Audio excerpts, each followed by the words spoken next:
Hello అండి, welcome back to our channel. ఈరోజు recipe వచ్చేసి మంచి కాంబినేషన్ కర్రీ అండి. పాలకూర ఆలు ఎలా చేయాలో చూపెడతాను. ముందుగానైతే పాలకూరను ఒక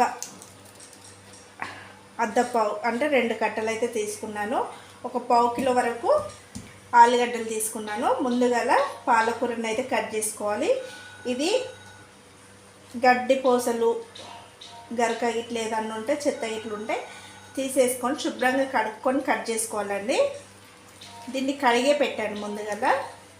ఇలా ముందుగా సెట్ చేసుకొని వీటిని అయితే ఇగో కట్ చేసుకోవాలి.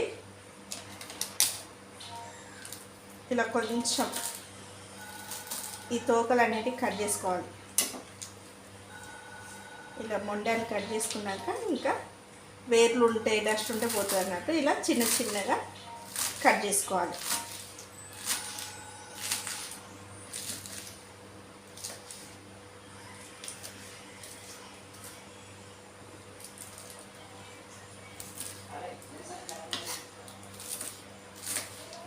ఇలా కట్ చేసుకోవాలండి.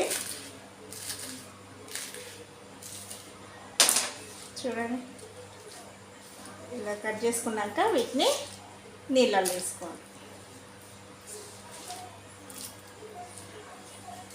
ఇలా వాటర్లో వేసుకున్నాక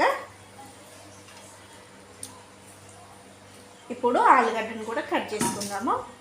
ముందుగా పైన లేయర్ అనేది ఫిలప్ చేసుకోవాలి.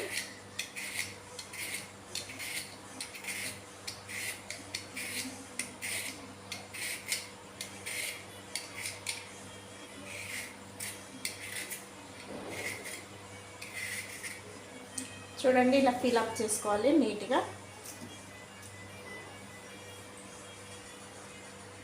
ఇప్పుడు ఈ ఆలుగడ్డను కూడా మీడియం సైజుగా కట్ చేసుకోవాలి.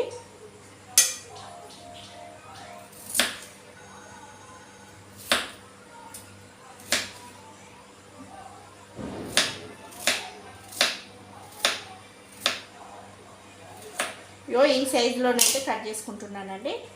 కట్ చేసుకొని నీళ్ళల్లో వేసుకోవాలి.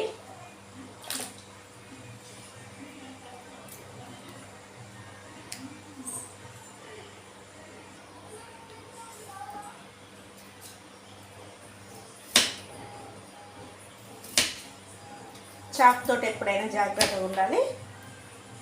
కొంచెం కట్ చేసేటప్పుడు కొంచెం చేతులు వేలు దగ్గర జాగ్రత్తగా చూసుకొని కట్ చేసుకోవాలి.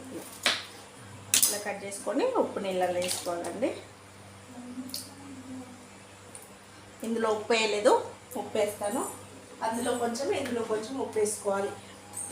పాలకూరకి కూడా కొంచెం ఉప్పు వేసి పాలకూరని కూడా శుభ్రంగా చేసుకున్నాం అనుకో మంచిగా ఉంటుందండి. ఏమన్నా ఆకుకి ఏమన్నా డస్టు లేకపోతే క్రిములు కీటకాలు అంటాం కదా, చిన్న చిన్న ఎగ్స్ అట్లాంటివి ఉంటే పోతాయి. ఓకేనా? ఇంకా మనకు ఇవి 2 అయితే రెడీ అయినాయి. ఇప్పుడు చేయి విధానం ఎలానో చూస్తుండండి.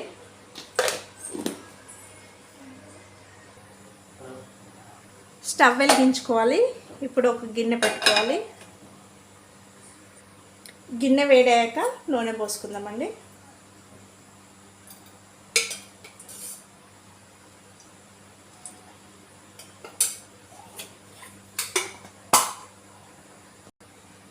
ఇందులో 1/4 టేబుల్ స్పూన్ జీలకర్ర వేసుకోవాలి.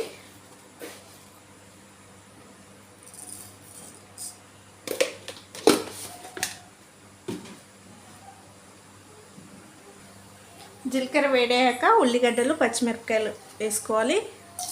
ఇలా చిన్నగా కట్ చేసుకోవాలండి.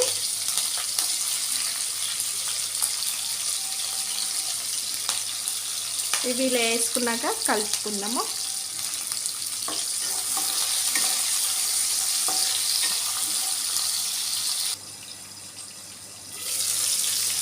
చూడండి, ఉల్లిగడ్డలు ఇలా ఉడికితే సరిపోతుంది, ఎక్కువ ఉడకొద్దు. అంటే బాగా గోల్డెన్ బ్రౌన్ కలర్ అవసరం లేదు.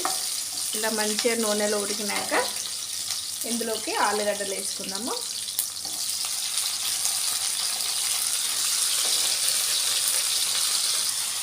ఒక 2 నిమిషాల పాటు ఉడికించుకోవాలి. ఇలా కలుపుకొని మూత పెట్టుకోవాలి. ఇంక ఇందులో ఉప్పు, పసుపు అనేటివి ఏం వేయలేదండి. ఓన్లీ ఉల్లిగడ్డ, నూనె, జీలకర్ర కలుపుకొని మూత పెట్టుకోవాలి. ఇప్పుడు ఇందులోకి రుచికి సరిపడే ఉప్పు,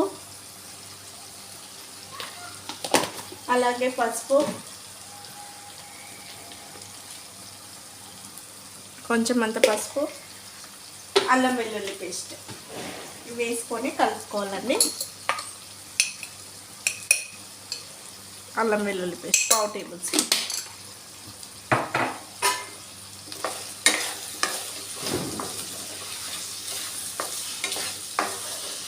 ఇలా కలుపుకొని మూత పెట్టుకోవాలి. అల్లం వెల్లుల్లి పేస్ట్ పచ్చివాసన పోయే వరకు వేయించుకోవాలి.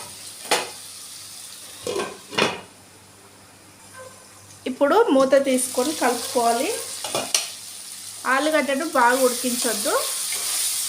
ఒక 2-3 నిమిషాల పాటు నూనెలో వేగితే సరిపోతుంది. ఇలా వేగాక ఇప్పుడు పాలకూరని వేసుకుందాము.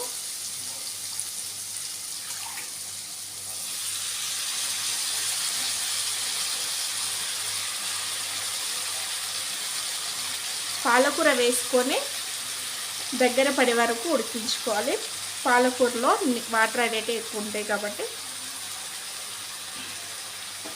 ఈ వాటర్లో మనకు ఆలుగడ్డ ఉడికే వరకు స్టవ్ని మీడియం ఫ్లేమ్లోకి పెట్టుకొని ఉడికించుకోవాలి.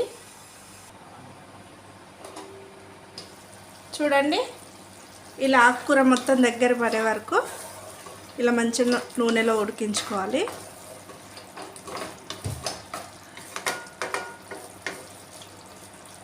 ఇలా మధ్యలో కలుపుకొని మూత పెట్టుకోవాలి.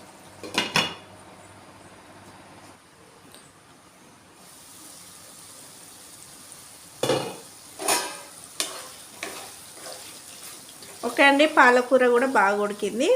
ఇప్పుడు ఆలుగడ్డ ఉడికిందా లేదా చూసుకోవాలి. ఇలా గంటెతోటి చితక కొడితే మనకి ఇలా చినగాలి. ఆలుగడ్డ కూడా మంచిగా ఉడికిందండి. మీకు కావాల్సిందంటే మసాలా కూడా వేసుకోవచ్చు. చికెన్ మసాలా అయినా వేసుకోవచ్చు, గరం మసాలా అయినా వేసుకోవచ్చు. నేను ఓన్లీ వెజిటేబుల్నే చేయాలనుకుంటున్నా కాబట్టి కొంచెం ధనియా పౌడర్ వేసుకొని స్టవ్ అయితే ఆఫ్ చేసుకుంటున్నాను. ఓకే నా ఫ్రెండ్స్, మన వీడియో మీకు అందరికీ నచ్చింది అనుకుంటున్నా. నచ్చితే లైక్ చేయండి, షేర్ చేయండి, కామెంట్ చేయండి. ప్లీజ్ సబ్స్క్రైబ్ చేయండి ఫ్రెండ్స్. ఓకేనా? Bye bye. మరిన్ని వీడియోస్ కోసం మన ఛానల్లో అప్డేట్స్ వస్తూ ఉంటాయండి. మీరు అందరూ సబ్స్క్రైబ్ చేసుకుంటేనే ప్రతి అప్డేట్ మీకు వస్తూనే ఉంటుంది. ఓకేనా? Bye bye.